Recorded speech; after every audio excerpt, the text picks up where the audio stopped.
Welcome to the forum. On behalf of the panel, it is my privilege today to welcome to our program Dr. Sidney Duncombe. Dr. Duncombe is a professor of political science and also chairman of the Department of Political Science at the University of Idaho. As to educational background, Dr. Duncombe is a graduate with a bachelor's degree from Yale University. He has a master's degree from Syracuse University and his PhD in political science from the University of Washington. Dr. Duncombe is with us today to discuss Idaho politics in the past and the present and to deal with certain national political developments. Dr. Duncombe, it's a pleasure having you on our program. Thank you very much, Tony. I very much enjoyed being here. I also today find it my privilege to welcome all four regular panel members back to our program. To my far left is Professor Richard Heinemann, who has been on leave for 2 years, finishing his doctorate in communications at Washington State University, and has returned now to North Idaho College, where he teaches in the Division of Communications. Welcome back. Thank you, Tony. I also welcome Mrs. Mary Lou Reed to the program once again. Mrs. Reed is very active in state politics in one of the political parties. She's a well-known environmentalist and has done her graduate work in theology at Columbia University. Welcome back. Thank you, Tony. Also, Dr. Ken Wright is a graduate with a doctorate degree in chemistry from the University of Idaho and now serves as chairman of the Department of Physical Sciences at North Idaho College and teaches in chemistry here. Welcome back. Thanks, Tony. And also Mrs. Marianne Lipshay, who is a graduate of this institution, is very active in one of the political parties in this state and is a well-traveled individual. Welcome back. Thank you, Tony. Ladies and gentlemen, it is going to be my privilege to ask the first question today of Dr. Duncombe. As you may or may not know, Dr. Duncombe is very well known for his work in political analysis and political voting trends in the state of Idaho. Dr. Duncombe, I would like to ask you to explain to our viewing audience that for the past 10 years, 1962 to 72, what have been the trends in our state as to U.S. senatorial, gubernatorial, and U.S. representative races in this state, and also the concentration of the Republican and Democratic vote by precinct in this state. Thank you very much, Tony. I think this can be described best with the overhead projector, and if you don't mind, I'll go up and certainly describe it. What you see pictured here is the map of Idaho, and I will be putting on certain, I think, typical races. And I want to show what's happened to Idaho politics and trend over a period of years. To go back to 1962, we have Gracie Post running against Glenn Jordan, and we have the familiar pattern here that's repeated in many of the slides of a Democratic North Idaho, particularly the Clearwater Valley, the strongest Democratic area. The heavy line here represents a 70 to 100% figure.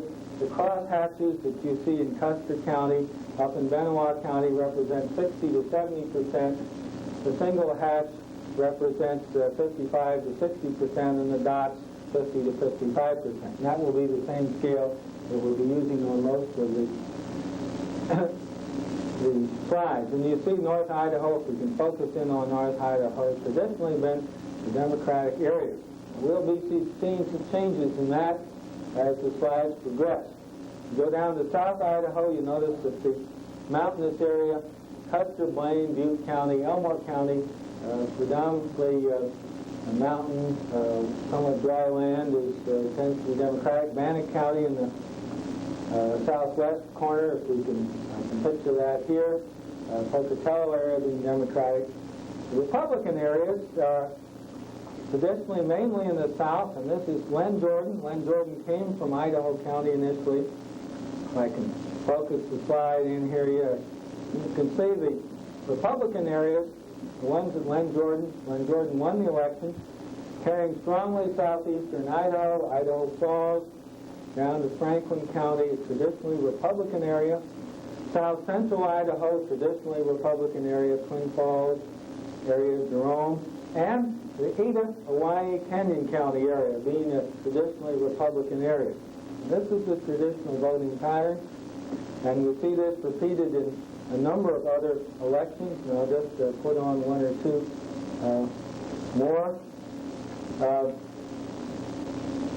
But we'll get into now some of the, since Frank's church won, we can ask, how is it that a Democratic senator is able to capture an area that's state which over a period of years has about a 52% Republican margin.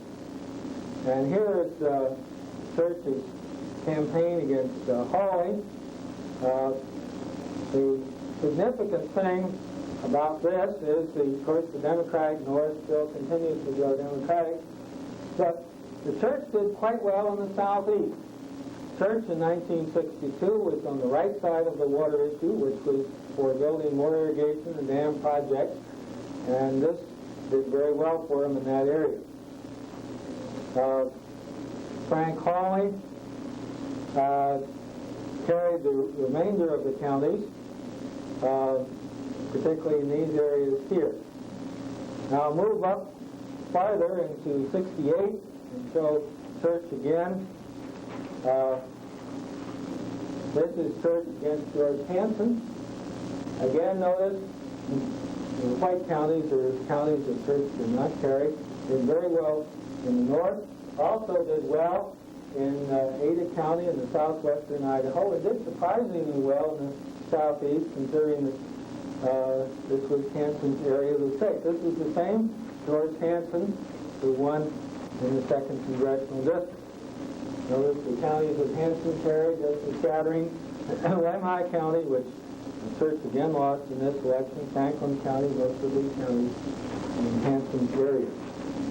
These indicate now, let's take a look in terms of the more recent elections here and what's happened to get church in the current election. And here we've got two colors here, and I'll have to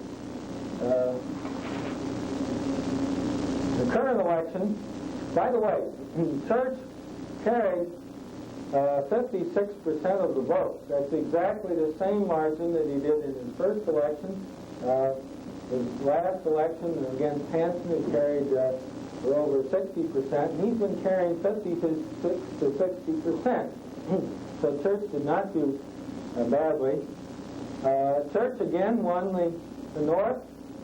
Church did quite well in the southeast, although he lost several of the counties here. Jefferson County lost, Caribou, Franklin, Lemhi, Custer County. The whole south central section he lost, but again he did very well in the southwest.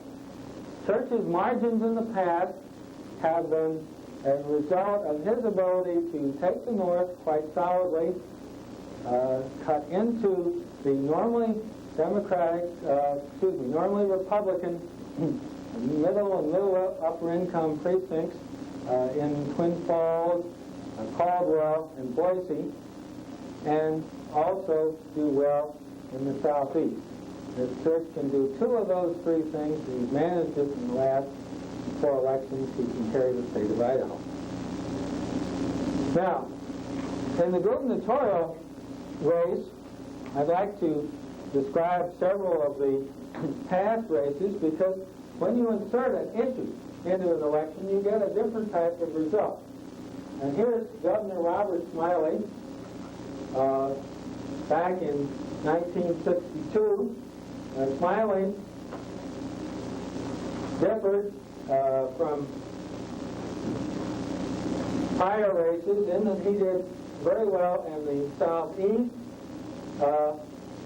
And this is not unusual for a Republican, but his great strength in the southeast is because of the gambling issue, which is unpopular in that area. Also did very well in the Clearwater Valley, carrying normally Democratic Nez Perce County, Latah County, Lewis County, and did well in the Boise Valley. Vernon K. Smith, on the other hand, his opponent, again, the gambling was the major issue in this election, did well in the resort areas, resort and mining.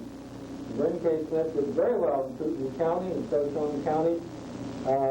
He also did well in Blaine and Custer County, in this area, resort area.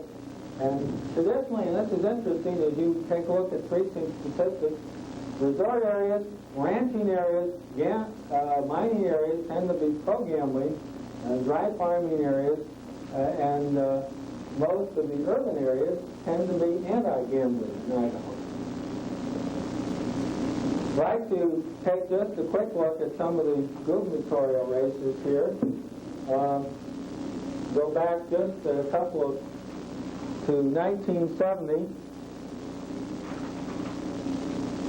This is the race in which Samuelson lost. Notice and this I think is significant. Samuelson broke into the north as he did on the last two elections, carrying boundary in Bonner County. Previously he carried Kootenai County, I believe. What we're seeing in the last few elections is the tip of the panhandle becoming more Republican.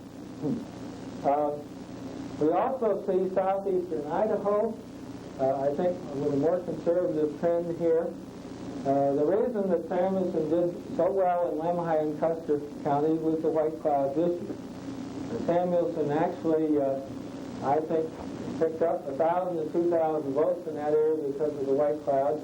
He lost a lot of votes, probably 20 to 30,000 votes, because of the environmental issues in the Snake River Crest, Idaho Falls, Twin Falls, which he should have carried by 60% or more, Ada County, which he lost, the first time a Republican governor losing Ada County, and Andrus did very well in each of these areas. Compare Samuelson with the previous election, Samuelson again doing well in the north in this area here, and where Samuelson lost his votes was in the Snake River Valley, and the primary reason for that was the environmental issue. One more slide. I just want to show the current election here, and incidentally, I just might put on the Andrus picture in 1970. As you look at this, you wonder how Andrus won in 1970 when he carried so few counties. And the answer to that, I think, is very significant in Idaho politics, is that he began to cut into the normal Republican strength in cities like Boise, Caldwell, and Twin Falls, as well as doing very well in the north.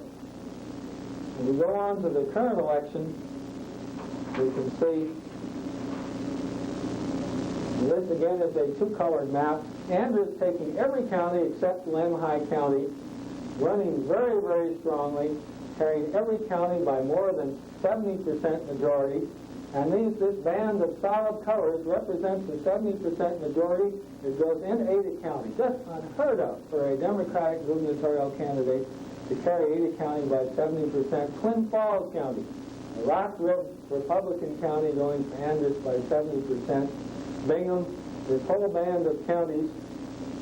And now what's happened with the two Andrus elections and the church election, we begin to see the southern Idaho cities, particularly Boise, becoming more Democratic. A Republican trend, not evident here, but a slight Republican trend in southeastern Idaho, a conservative trend, particularly in this axis here, and beginning to be a Republican trend up here. Somewhat counterbalancing forces. I'd like to show just where the typical Republican and Democratic precincts are in Idaho. With the precinct election statistics that we've developed, we have pictured the precincts with the highest 5% with the highest Democratic vote in 1972. Very significant. All but one of these precincts is in North Idaho, this one being in Pocatello. They tend to be of two types. They tend to be urban precincts, particularly in Lewiston. A few in Moscow, not very many. Or if they're rural precincts, they tend to be lumbering or mining precincts. So the typical Democratic precinct is a lumber-related precinct in the north. Some of them are urban and some are rural. The typical Republican precincts are located more throughout the state. Many of them tend to be irrigated land precincts. They're almost all rural precincts. Of these precincts listed here, there are very few that have a community of more than 150 people in them. In the north, there are only two, Farmington and Wrightsville County and Port Hill on the Canadian border. They tend to be rural irrigated land precincts, with some exceptions. The American Party, which has grown in the 72 elections, Smith did very well in Idaho. And I've taken the 10% top precincts to show geographically. There's a strong American Party trend that runs in the state from Salmon down through Idaho Falls to close to Soda Springs. This is where the American Party strength is. In some counties in the election, Smith got a higher percent of the vote than the governor in quite a number of precincts in this area in 72. This is where the strongest Stoddard and Victor vote was in the current election. Well, thank you very much. I think these indicate some of the trends in Idaho politics. And let me just say that the American Party has built a strong base in this area. And we can see if they continue to run candidates in this area. I'm surprised that they haven't run more in the legislative races. You'll see some American Party victories in this area. The Democratic area has the strongest base in the north, but its success in the recent elections have been based on its ability to capture normally Republican cities in the south. The Democratic Party is becoming a more urban-oriented party and doing better in normally Republican cities. The Republican Party is still very strong in the south, still strong in the southeast, but its new area of concentration is up in the far north, in Idaho. Dr. Duncan, we want to thank you so much for being most informative with this presentation. And I would like to pursue this further, but I cannot because we must get back to the panel, and I'm sure they'll pursue various aspects of Idaho politics, and that was most informative. We'll now go to the panel, and the first question from Professor Heinemann. Dr. Steve Sims, in lamenting the loss of his running mate, Bob Smith, to Senator Church, said, and I quote, "I'm concerned that the people would vote for me and also elect Frank Church. That appears to be a vote on the basis of personalities, not political philosophy. Do you feel that Mr. Sims' appraisal of the vote in the general election was an accurate one, that the people in Idaho vote personality now and not philosophy?" To a certain extent. I think, however, that issues are important. And let me go back to an election in which Wallace ran in the presidency. And Wallace did well in about 90 precincts. The precinct that Wallace did the best in Idaho. 90 miles from the nearest town of 5,000 people, one of the most rural precincts in the whole state of Idaho. Wallace carried it with 70%.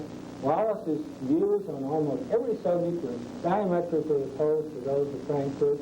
Church took 100% of the vote in that same precinct. Now, what is it about it? I think it's partly personality, but I think it's partly issue. Notice that precinct, the issue was gun control. Both Wallace and Church were on the same side of the issue, and the people felt very strongly about it.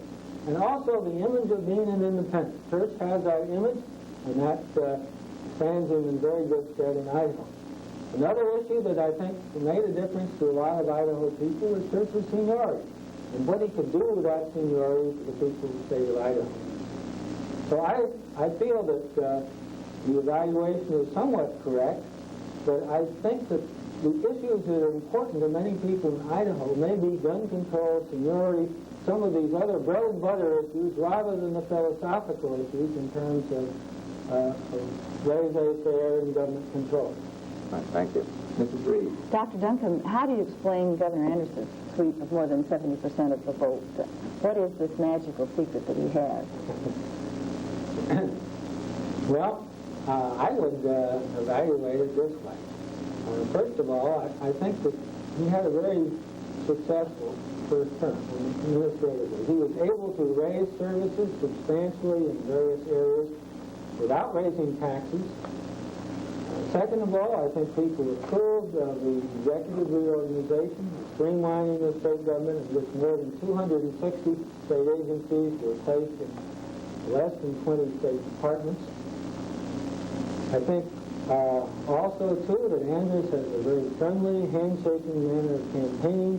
I think he knows, I'm amazed by the number of people he knows by first name. He's a very relaxed, has an Idaho image, and I think this all stood him in good stead. I think that also, too, that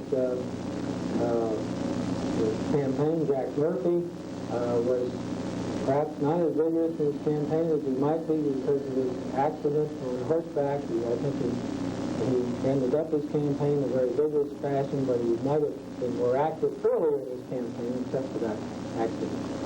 Do you see any problems that the governor may have with what is basically still a Republican legislature? Do you think he will be able to continue to be an effective governor, or will the Republicans perhaps be a little bit more aggressive this next time? Well, I think that he was very successful in his first term of office, and I don't see any more of a problem than he had before. I would say this. I would say that the voting is not along partisan lines in Idaho, and that the legislators of both parties take a look at issues as they see them, and that while the legislature has not given Andrus all he's wanted in terms of his budget, his legislation, he has gotten quite a bit, and I think he will continue to get. There are certain things that will be voted down on partisan lines, but I think that many of his bills will get through. Dr. Wright.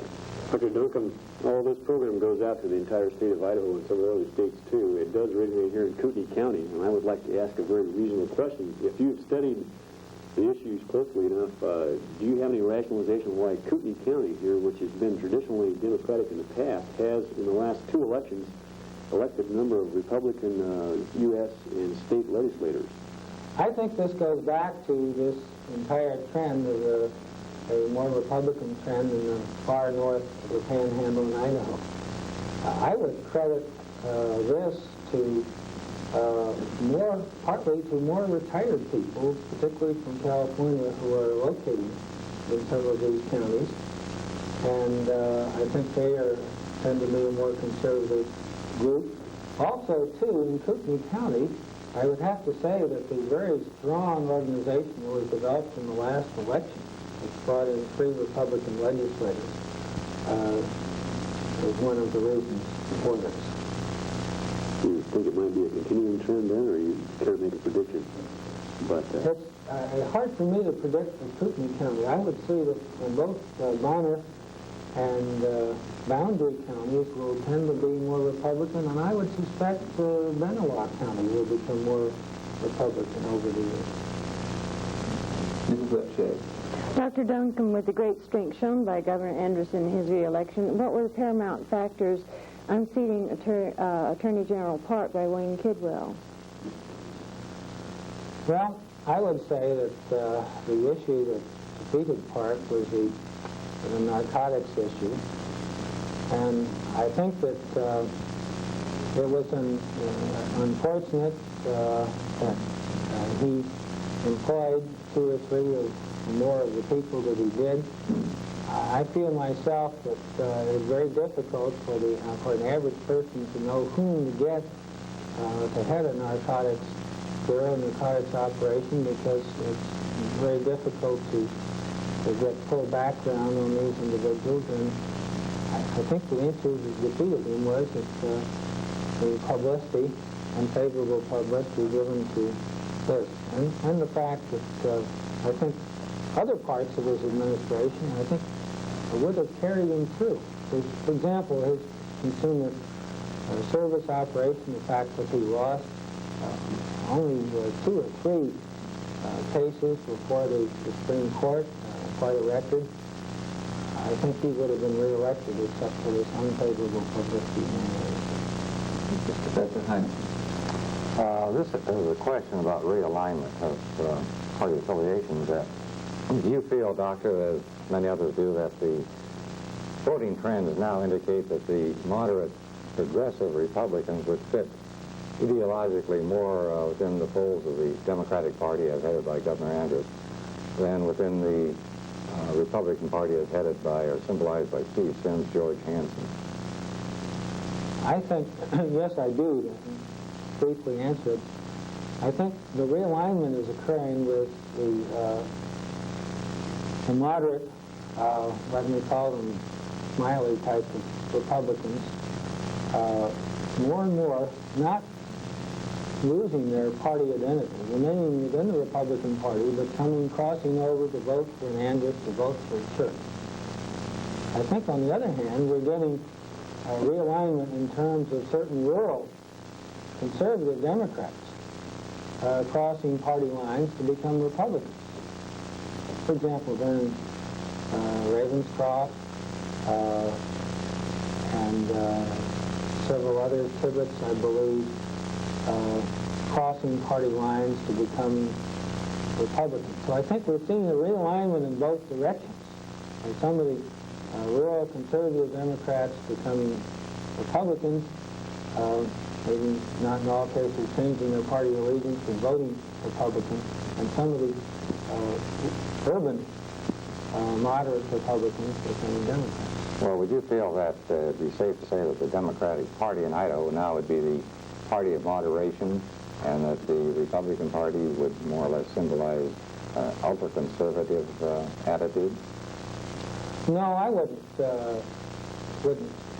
state that in a very sweeping fashion. I think each party extends from the wing, Democrats from the very liberal wing, the Republicans from the very conservative wing towards the center. And there's a good deal of overlap still in the center.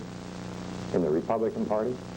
Well, there's a good deal of overlap between the two parties in the Senate. Well, now, what liberal Republicans were elected? You had George Hansen, Steve Sims, and then Wayne Kidwell became quite conservative, as opposed to his previous position. This is correct. No, nationally, none, but I still think of legislators, for example, like Bill Onweiler, who I consider a liberal Republican.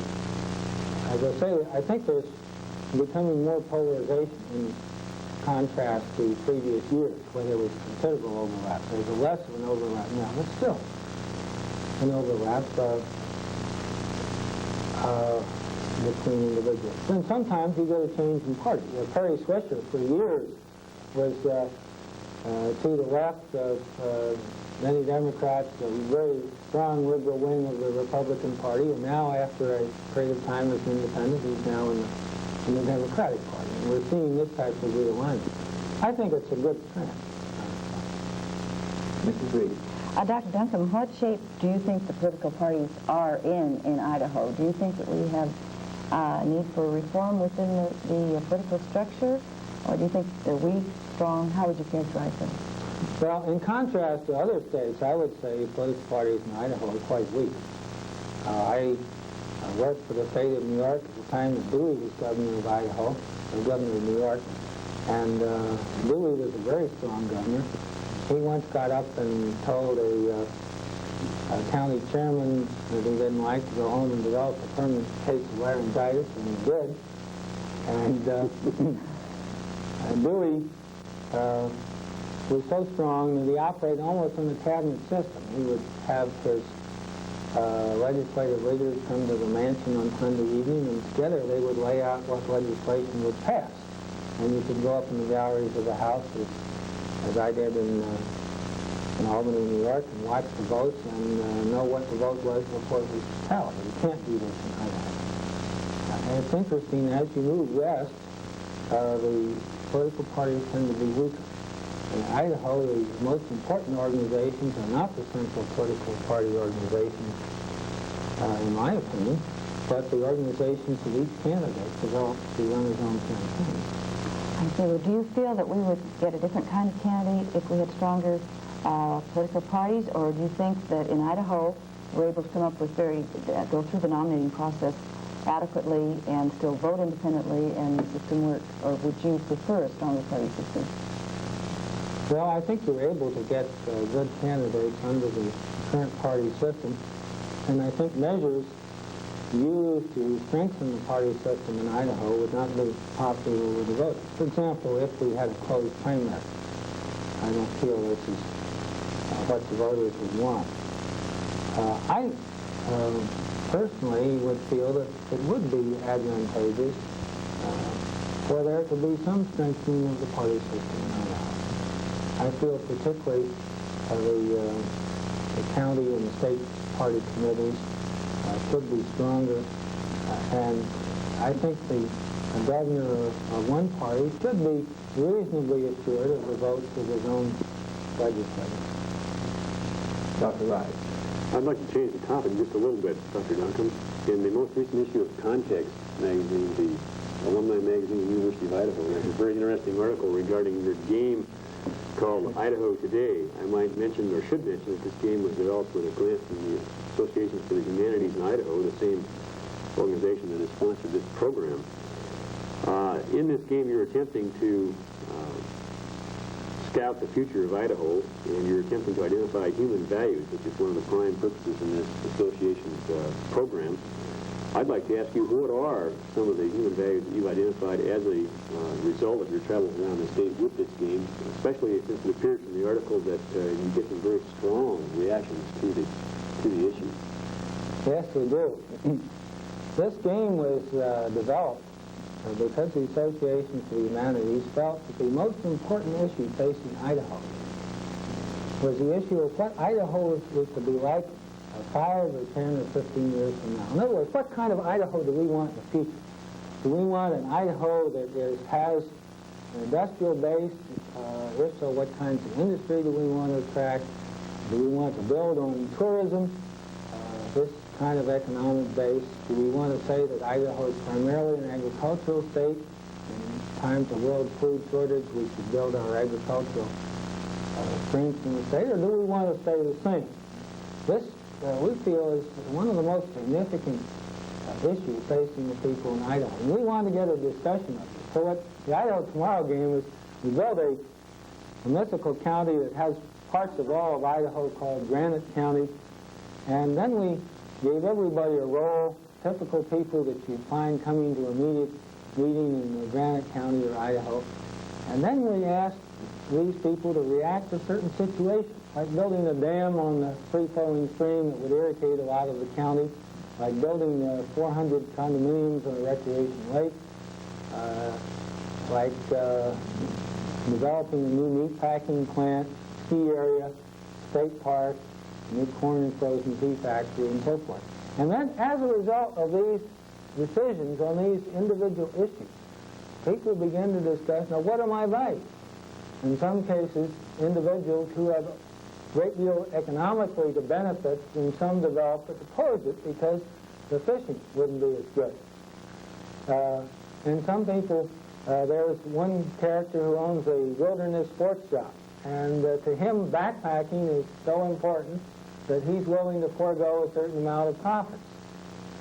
On the other hand, there are other people, farm people, who feel that the agricultural development, so we get a clash of values coming out of these discussions that I think is very useful. And we go from a discussion of this specific issue to the general topic of where we want Idaho to go in the future. And incidentally, there will be developing in the next year or so an Idaho Futures program, similar to the Washington Futures program and the Iowa 2000 program, which will attempt to explore it. I've really found a tremendous interest in the people of the state in this Idaho Tomorrow game, and a discussion of these topics, which they think are really much more significant than what the endowment fund does with a certain amount of money. Some of the issues that were brought out in the election campaign, or even the reorganization, as important as that is.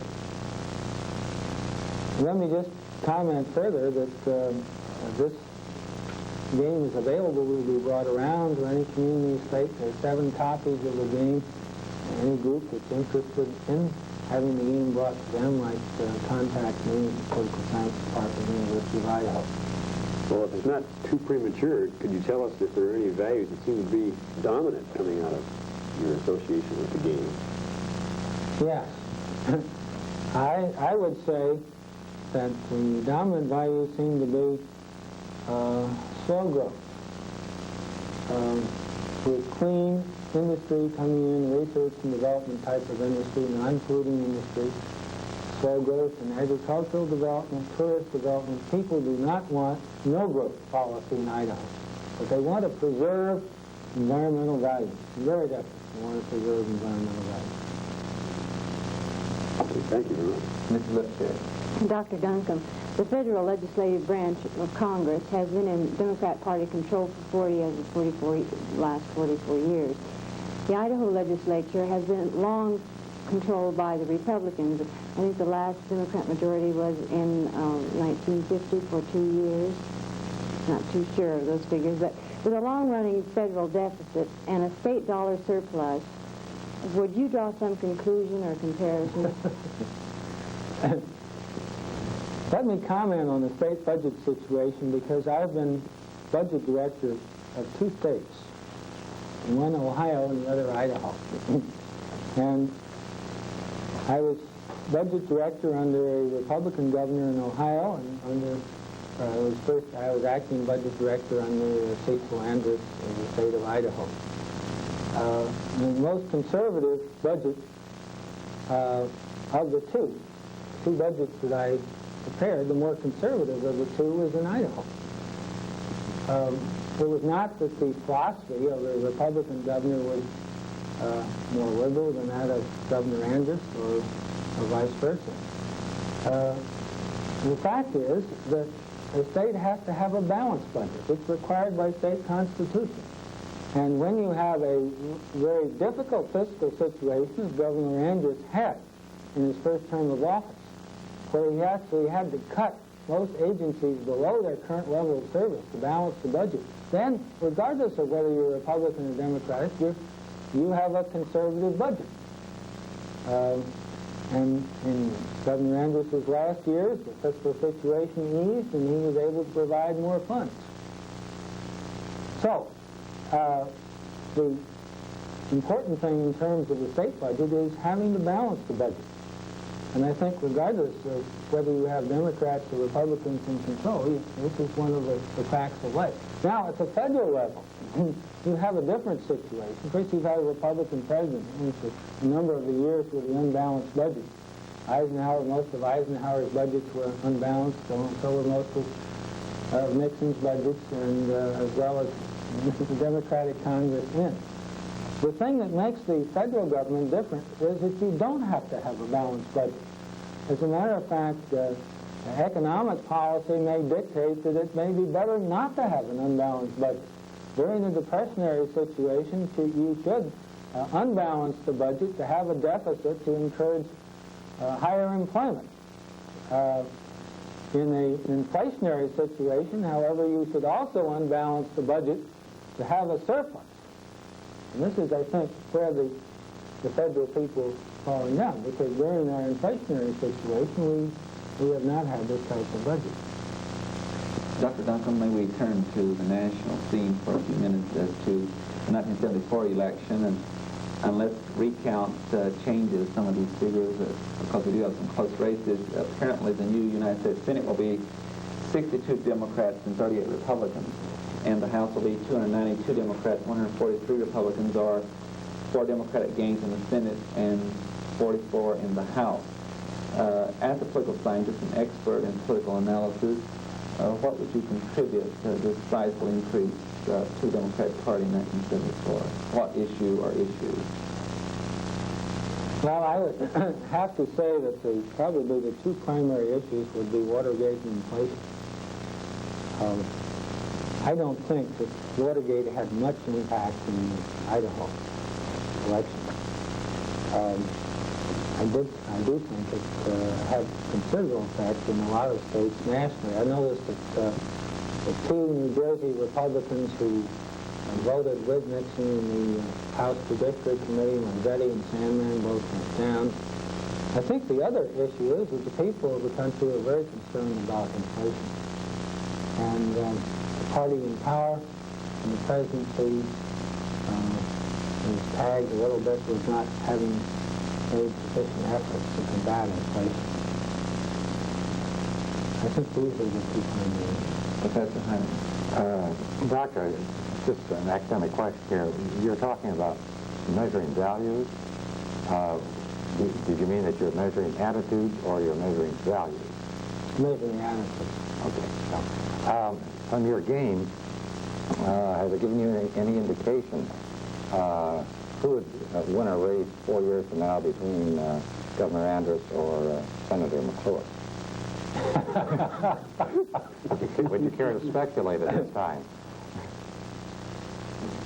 On the basis of your preliminary findings in the game. I don't think the game would indicate so much as the trends. I think it would be a close race. I think we'd have to see 4 years from now what's happened in terms of inflation. I think national issues would play a considerable role. Andrus has built a very good record for him in the gubernatorial race.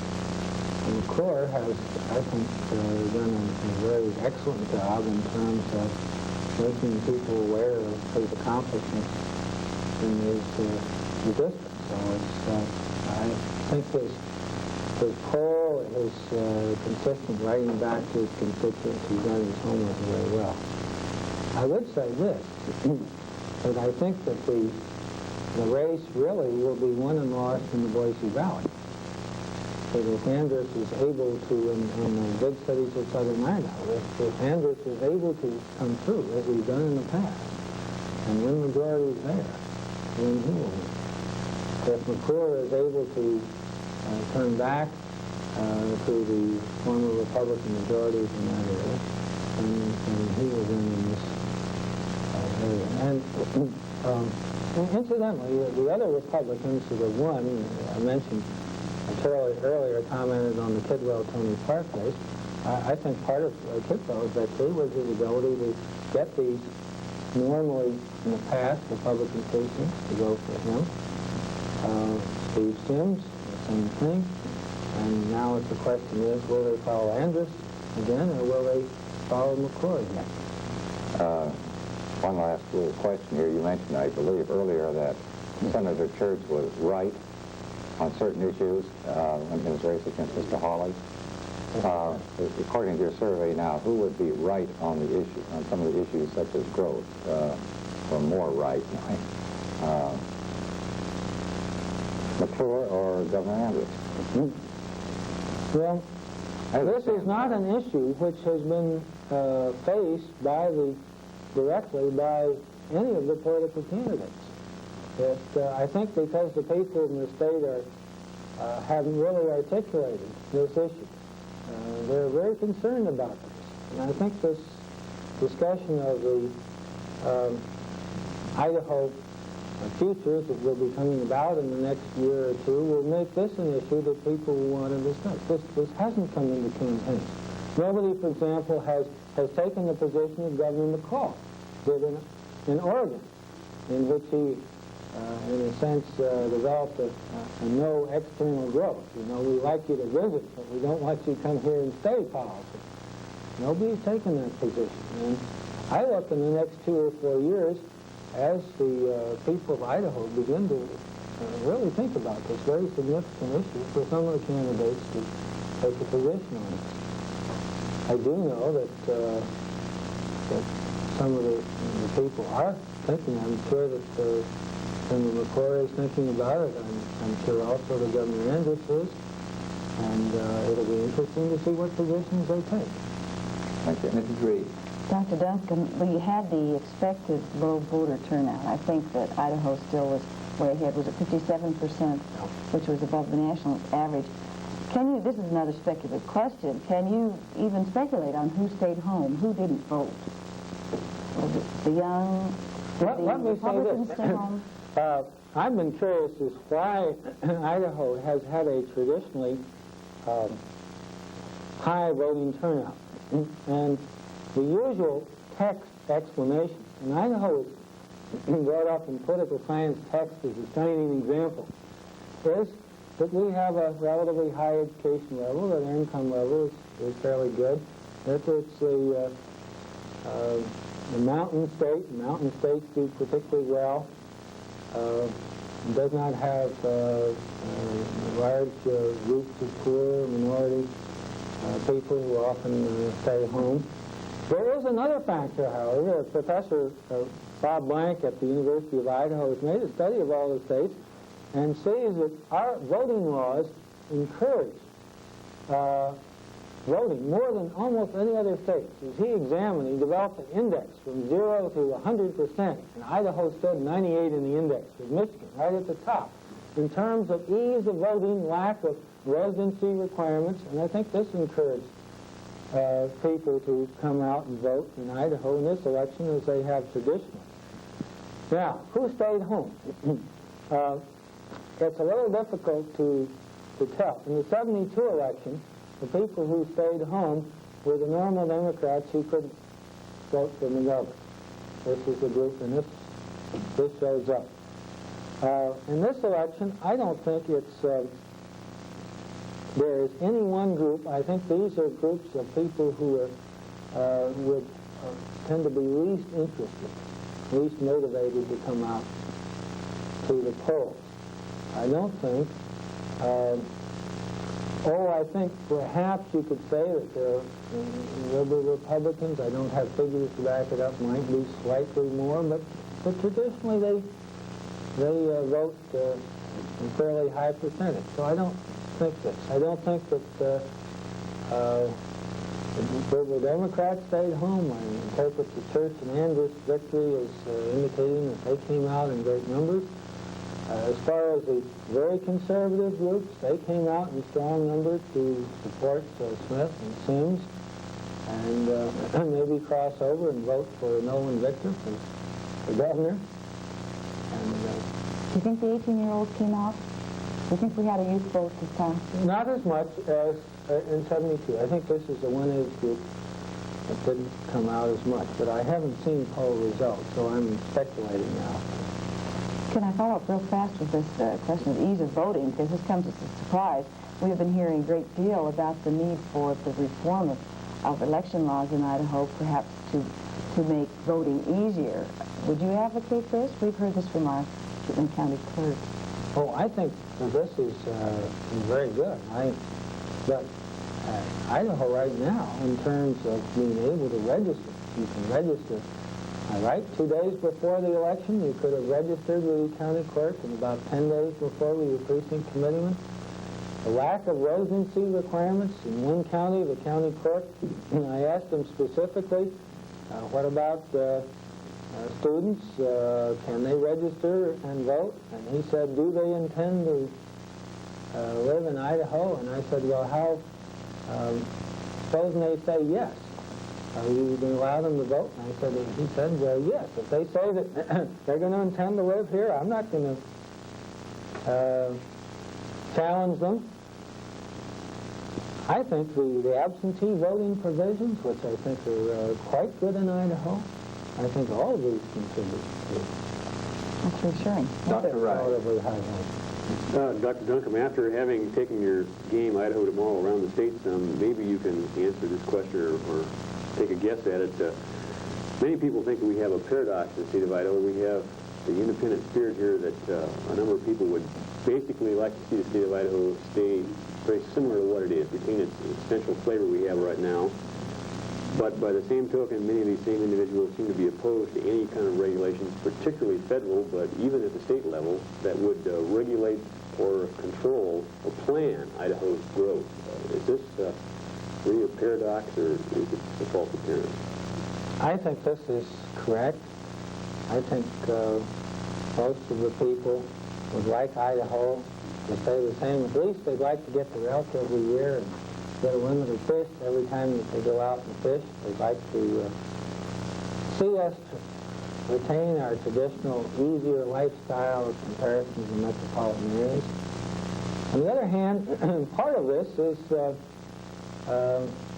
they still want to be able to make a profit on their land. And they'd like to be able to sell their land for industrial commercial development, and they could turn the profit that way. They don't want to be limited. And so they want to less government regulation. And it is a paradox. I think it's interesting. It depends on the area of the state.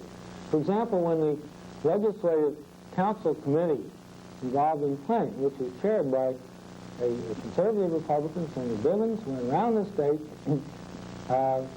in Lemhi County. He found tremendous opposition to planning. As a matter of fact, one speaker got up and said that planning was unconstitutional, neglecting the Supreme Court ruled on that in the Amber Realty case in 1926. And she got up and said that anybody who advocates an unconstitutional action should be hung from the nearest tree at high noon. And very vociferous opposition against planning and famine. They went down the road to Blaine County to Ketchum, Sun Valley, and Haley, and they had almost unanimous support for planning.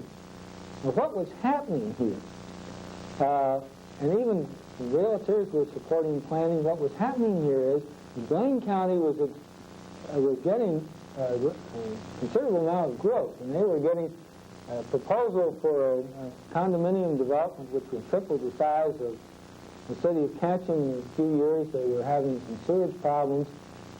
They came at this point to recognize the value of planning, whereas Salmon hadn't yet experienced it. And they sort of wanted a piece of the action and hadn't experienced it. And so what may be happening is that the opposition to planning and regulation depends on whether this is an area is urban or rural, or whether it's experienced growth or not. Mrs. Lipsett.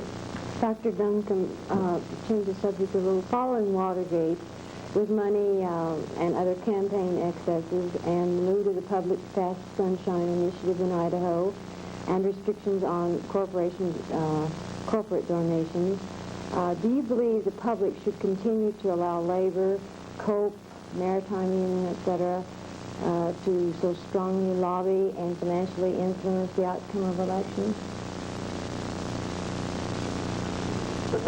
Well, let me say first that I favor the Sunshine Initiative, and certainly labor lobbyists and labor representatives should be bound by the same provisions as management lobbyists and managers. I feel that there should be an equity in terms of financial contributions to campaigns. I feel there should be more government money, less donations in campaigns. I think the most serious problem facing us in elections is this problem of how to handle money. And I would agree, there needs to be some sort of equity between union donations and management donations. I think also, too, that if our present provisions don't work, I would propose that there might be some advantage in limiting the amount of TV, radio, airtime, and advertisements in some fashion so that there's a balance between the parties. I know this would be very difficult to do, and I don't propose to do it unless the current situation works. But I am very concerned about the deterioration of the public image of politics and politicians. Because this breakdown in public image undermines the faith of Americans in our democratic process. Dr. Hyman. Doctor, do you think that now, in view of the polarization within the Republican Party to the ultra-right, the American Party, and the ultra-conservative element of the Republican Party are more or less one and the same, that it might be right for an independent candidate to run for governor or Congress or Senate?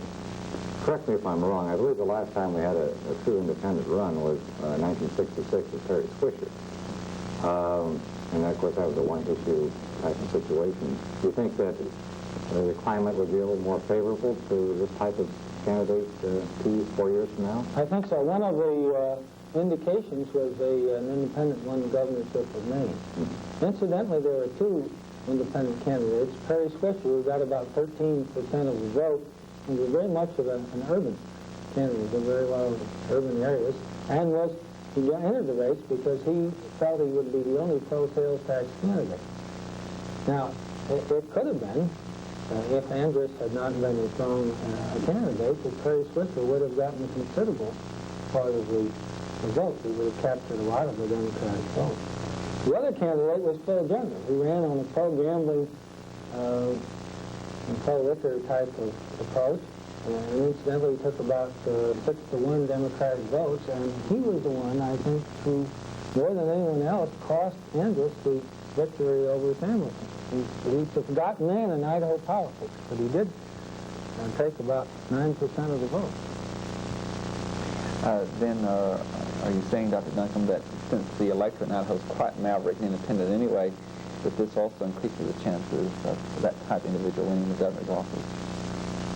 Yes, I think, however, that an independent's chance of winning depends on where he is in the spectrum. If you have a very liberal Democrat and a very conservative Republican and an independent in the middle, then this is the place where the independent is most likely to gain the vote. I don't think an independent at either end of the spectrum can cut away enough support from either the Republican or Democratic Party. With that, I'll have to bring our program to conclusion. And Dr. Duncombe, on behalf of the panel, I thank you for taking time to come up from the university and be with us today on campus and to have this interview. We appreciate it very much. Thank you very much. I appreciate being here. I also thank Professor Heinemann, Mrs. Reed, Dr. Wright, and Mrs. Lipshafer for, again, outstanding questions. Ladies and gentlemen, our guest today has been Dr. Sidney Duncombe, Chairman of the Department of Political Science at the University of Idaho. We'd like to invite you to be with us again next week at the same time when we'll be interviewing another personality of the Northwest of the United States.